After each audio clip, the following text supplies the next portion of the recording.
Hi అండి, welcome to my channel.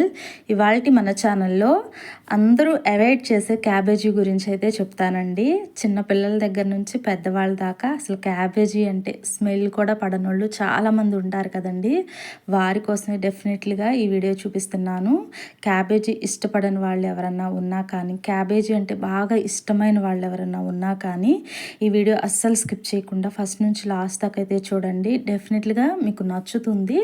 ఈ video మొత్తం చూస్తే చాలా బాగా చేశారని మీరే కామెంట్ సెక్షన్లో కామెంట్ చేస్తారనమాట. అంత బాగుంటుంది.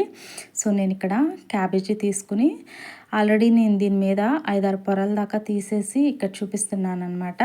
ఇలా చూపించి దీని మీదకైతే 2-3 పొరలు ఇక్కడ కూడా చూపించి తీసేసిన తర్వాత దీని మీద ఉన్న ఎక్కువ పార్ట్స్ తీసేస్తే ఏమవుతుందంటే దాని మీద ఉన్న, ఎందుకంటే వీటిని పండించేటప్పుడు చాలా మందులు కొడుతూ ఉంటారు కదండి. ఇవి పొరలు పొరలుగా ఉండి దీనిలోకి ఎఫెక్ట్ అవుతూ ఉంటాయి అన్నమాట.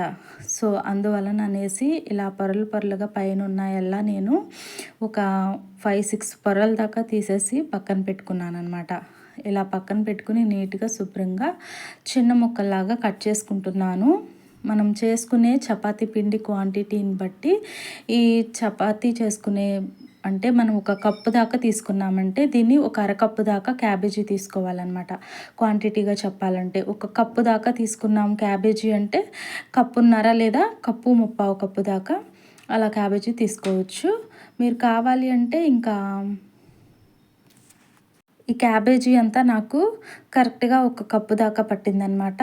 క్యాబేజీ స్మెల్ బాగా తెలుస్తుందండి. అసలు మనం ఏ విధంగా చేసినా సరే దాని స్మెల్ అనేది అసలు ఆల్మోస్ట్ ఎక్కడున్నా సరే దాని స్మెల్ ఊరికే పట్టేసేయచ్చు అనమాట. సో ఈ క్యాబేజీ స్మెల్ పోవటానికి నేను గోరువెచ్చని వాటర్లో కొంచెం సాల్ట్ వేసి ఇలా చక్కగా దీనిలోకి వేసేసి ఒక 2 నిమిషాలు ఇలానే ఉంచేస్తానమాట. ఇలా 2-3 సార్లు శుభ్రంగా నీట్గా కడిగి ఈ ఉప్పు వాటర్ అండ్ హాట్ వాటర్లో నీట్గా శుభ్రంగా కడుక్కోవాలి.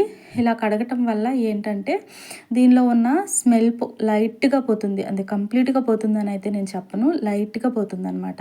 ఇలా లైట్గా పోతుంది. అండ్ దీని మీద ఏమన్నా మనం కెమికల్స్ కానీ ఏదన్నా ఉన్నా కానీ కంప్లీట్గా పోతాయి అన్నమాట గోరువెచ్చని వాటర్తో కడిగితే. అంటే మరీ అంత హాట్ వాటర్ కాదు, లైట్గా ఫింగర్ టచ్ చేస్తే లైట్గా హీట్ ఉంటాయి కదా, అలాంటి వాటర్ అనమాట. 2 మినిట్స్ తర్వాత నేను ఇక్కడ ఒక మిక్సీ జార్లోనికి క్యాబేజీ అంతా ఇలా తీసుకుంటున్నాను. ఈ క్యాబేజీలో ఉన్న వాటర్ అన్నీ వాటర్ అసలు ఏమి ఉండకూడదు అనమాట. వాటర్ని కంప్లీట్గా ఇలా తీసేసి మిక్సీ జార్లోకి అయితే ఈ విధంగా వేసుకోవాలి.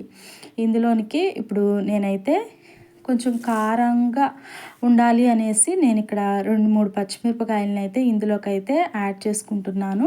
మీరు కావాలి అంటే కొంచెం స్పైసీ తక్కువగా తినేవాళ్ళు అనుకుంటే కనుక పచ్చిమిర్చిని అయితే అవాయిడ్ చేసేసేయచ్చు. కొంచెం స్పైసీగా తినాలనుకునే వాళ్ళు అయితే కనుక 2 మిర్చి అయితే యాడ్ చేసుకుంటే తినేటప్పుడు పంటికి చాలా బాగుంటుంది. నాలుకకి కొంచెం రుచి ఎక్కువగా ఉంటుందన్నమాట. నార్మల్ చపాతీ తింటే మనకి ఎలా ఉంటుంది అంతకన్నా ఎక్కువ ఫ్లేవర్ ఉంటుంది, బాగుంటుంది. దీన్ని ఇప్పుడు నేను కచ్చాపచ్చాగా గ్రైండ్ చేసుకుంటున్నాను. కచ్చాపచ్చాగా అంటే మరి ఉల్లిపాయల్ని కట్ చేస్తే చిన్న చిన్న పీసుల్లాగా అయిపోతాయి చూసారండి, అలా కాదు. లైట్గా గ్రైండ్ అయిపోవాలి. కొన్ని పీసులు మాత్రం అక్కడక్కడ చిన్న చిన్నగా పంటికి తగులుతూ ఉండాలన్నమాట. ఈ విధంగా ఉంటే సరిపోతుంది. ఇలా గ్రైండ్ చేసి పెట్టుకున్నది తీసుకుని పక్కన పెట్టుకుంటున్నాను.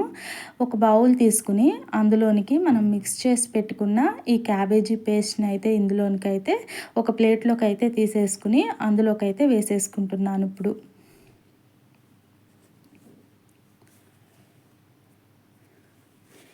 చక్కగా ఈ మిక్సీ జార్లో ఉన్నదల్లా ఇందులోకి అయితే తీసేసుకుంటున్నాను. ముందే తీసుకుంటే మనకు కొలిచేటప్పుడు ఏమవుతుందంటే కొంచెం ఎగస్ట్రా వస్తుంది, కప్పుకి కొంచెం హైట్గా వస్తుందన్నమాట. ఇప్పుడు మిక్స్ చేసిన తర్వాత తీసుకుంటే ఏంటంటే కరెక్ట్గా ఒక కప్పు దాకా ఉంది. ఇప్పుడు నేనైతే ఇందులోనికి ఒక కప్పున్నర దాకా పిండిని అయితే వేసుకుంటున్నాను. గోధుమ పిండి అండి ఇది. మీరు కావాలంటే నార్మల్గా మైదాతో కూడా చేసుకోవచ్చు. హెల్తీగా చేసుకోవాలనుకుంటే కనుక గోధుమ పిండితో చేసుకుంటే బాగుంటుంది. ఇందులోనికి ఒక 1/2 టేబుల్ స్పూన్ దాకా పసుపు, రుచికి సరిపడా సాల్టు, తినే సాల్ట్ని బట్టి యాడ్ చేసుకోవటమే. ఇలా చక్కగా కలిపేసుకోవాలి. వాటర్ ఏమీ పట్టదనమాట. ఈ క్యాబేజీతోనే ఆల్మోస్ట్ అంతా కలిసిపోతుంది.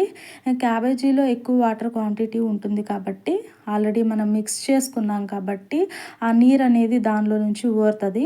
అందువలన దీన్ని వాటర్ ఏమీ వాడాల్సిన అవసరం లేదు. మీకు ఇంకా పిండి ఎక్కువ పడుతుంది అనుకుంటే కనుక 2-3 టేబుల్ స్పూన్లు గోధుమ పిండిని యాడ్ చేసుకోవచ్చు. ఆ తర్వాత చేతికి అంటుకోకుండా ఈ విధంగా 1 టేబుల్ స్పూన్ దాకా ఆయిల్ తీసుకుని ఈ ఆయిల్ కూడా ఈ పిండి అంతా మంచిగా పట్టే విధంగా ఇలా కలిపేసుకోవాలి. చపాతీ పిండి చేసుకునే మనం పిండి కలుపుకుని పెట్టుకుంటాం కదండి, ఆ పిండి కన్నా కొంచెం సాఫ్ట్గా, కొంచెం చేతికి స్టిక్కీగా అంటుకునేలాగా కలుపుకోవాలన్నమాట. మరి అంత గట్టిగా కాదు, అలా అని మరీ బాగా లూజుగా కాదు. ఇక్కడ వీడియోలో చూపిస్తున్న విధంగా ఈ విధంగా ఉంటే సరిపోతుంది. ఇప్పుడైతే ఇలా రోల్ చేసేసుకుని ఇలా పిండిని నేను ఇలా కట్ చేసుకుంటున్నాను. ఇలా కట్ చేసుకోవటం వల్ల దీనిలో ఎయిర్ బబుల్స్ అని ఏర్పడి పొరలు పొరలుగా వస్తాయన్నమాట చపాతీ చేసుకునేటప్పుడు. నేను రెగ్యులర్గా చేసేటప్పుడు ఇలానే చేస్తానండి. ఈరోజు చేసిన చపాతీ రేపటికి కూడా అదే విధంగా సాఫ్ట్గా ఉంటాయన్నమాట. మీరు కూడా డెఫినెట్లీగా ఈ టిప్స్ని అయితే పాటించండి. చాలా సాఫ్ట్గా ఉంటాయి. ఆఫీస్కి వెళ్ళే వాళ్ళు కానీ, లేదా ఏదైనా హెల్త్ బాగాలేక కొంచెం లేట్గా చేసుకునే వాళ్ళు కనుక మధ్యాహ్నమే చేసేసి నైట్ కూడా ప్రిపేర్ చేసుకుని నైట్కి తిన్నా కానీ సాఫ్ట్గా ఉంటాయన్నమాట. డెఫినెట్లీగా ట్రై చేయండి. సో మీకు నచ్చితే కనుక తప్పకుండా ఫాలో అయ్యి మన ఛానల్ని సబ్స్క్రైబ్ చేసుకొని వాళ్ళు ఎవరైనా ఉంటే కనుక తప్పకుండా సబ్స్క్రైబ్ చేసుకోండి. ఉండల్ని ప్రిపేర్ చేసేటప్పుడు ఇక్కడ నేను వీడియోలో చూపిస్తున్నాను, చూసారు కదండి. ఈ విధంగా అన్నిటినీ ప్రిపేర్ చేసేసి నేను ఒక బౌల్లోకి అయితే తీసి పెట్టుకుంటున్నాను. బౌల్లోకి ఇదిగోండి పొడి పిండిని అటు ఇటు 2 వైపులా కొంచెం లైట్గా అలా గోధుమ పిండి ఉంటుంది కదండి, దాన్ని లైట్గా ఈ విధంగా వేసేసుకుని, ఎందుకంటే ఒకదానికొకటి అతుక్కుపోకుండా చక్కగా ఎక్కువ పిండి చపాతీ చేసేటప్పుడు పట్టకోకుండా ఉంటుందన్నమాట.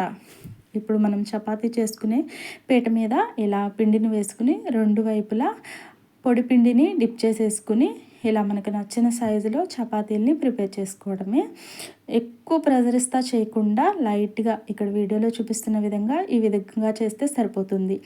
మరి అంత మందంగా కాదు, అలా అని మరీ అంత పల్చగా కాదు. ఇక్కడ చూపిస్తున్నాను చూడండి, ఈ విధంగా ఉంటే సరిపోతుంది అనమాట. రియల్లీ నిజంగా చెప్తున్నానండి, క్యాబేజీ ఇష్టపడని వాళ్ళు డెఫినెట్లీగా ఈ విధంగా చేసి పెడితే హ్యాపీగా ఎంజాయ్ చేస్తూ తినేస్తారనమాట. అంత బాగుంటుంది. నార్మల్గా క్యాబేజీ కర్రీ చేసినప్పుడు అసలు తినడానికి చాలా ఇష్టపడరు. ఎక్కువ శాతం 99% అస్సలు ఇష్టపడరు అనమాట. కానీ క్యాబేజీలో ఎక్కువ కాల్షియం అండ్ మెగ్నీషియం చాలా మంచిగా బాడీకి అందుతాయన్నమాట. చాలా వరకు మనము ఇలా డిఫరెంట్ ఐటమ్స్ చేసుకునేటప్పుడు ఇందులో యాడ్ చేసుకున్నప్పుడు చక్కగా మన బాడీకి మంచి పుష్కలంగా కాల్షియం, మెగ్నీషియం మన బాడీకి అందుతాయన్నమాట. స్టవ్ మీద చపాతీలు చేసే ప్యాన్ పెట్టుకుని అందులోనికైతే ప్రిపేర్ చేసి పెట్టుకున్న క్యాబేజీ పరోటాని దీని మీదకైతే వేసేసుకుంటున్నాను. చాలామంది చేసే మిస్టేక్ ఏంటంటే చపాతీ చేసేటప్పుడు ఇలా కాల్చేటప్పుడు హైలో పెట్టి చపాతీని కాల్చేస్తూ ఉంటారు. బట్ నేనైతే అది రాంగ్ అని చెప్తానండి. చపాతీ చేసేటప్పుడు ఎప్పుడైనా సరే మీడియంలో పెట్టుకుని ఇలా కాల్చుకోవాలి. అది కూడా ఇక్కడ నేను వీడియోలో చూపిస్తున్నాను చూడండి, చివర్లంతా ఈ ప్యాన్కి అంటుకుపోయేలాగా గరిటతో ఈ విధంగా అనాలన్నమాట. అప్పుడే ఈక్వల్గా లెవెల్గా చక్కగా కాలుతుంది, పచ్చి వాసన కూడా ఉండదండి. ఇలానే రెండో సైడ్ని కూడా టర్న్ చేసేసి సేమ్ యాజ్ యూజువల్ అదే విధంగా కాల్చాలి.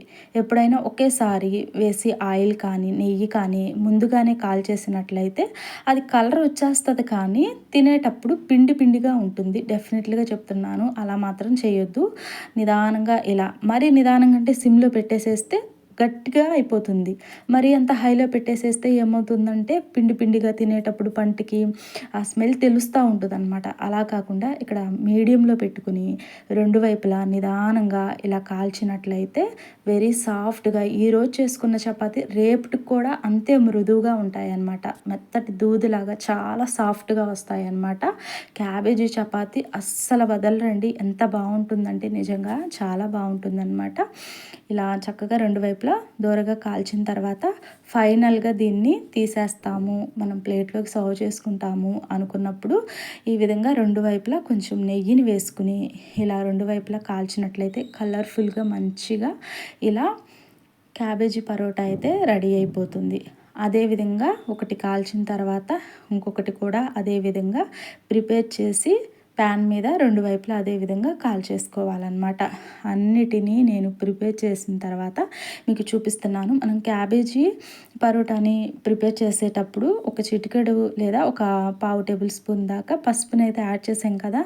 ఇలా పసుపుని యాడ్ చేయటం వల్ల మన బాడీకి యాంటీబయాటిక్ బాగా అందుతుందన్నమాట. టేస్ట్ కూడా బాగుంటుంది అండ్ చూడటానికి కూడా కలర్ఫుల్గా ఉంటుంది. చూసారు కదా!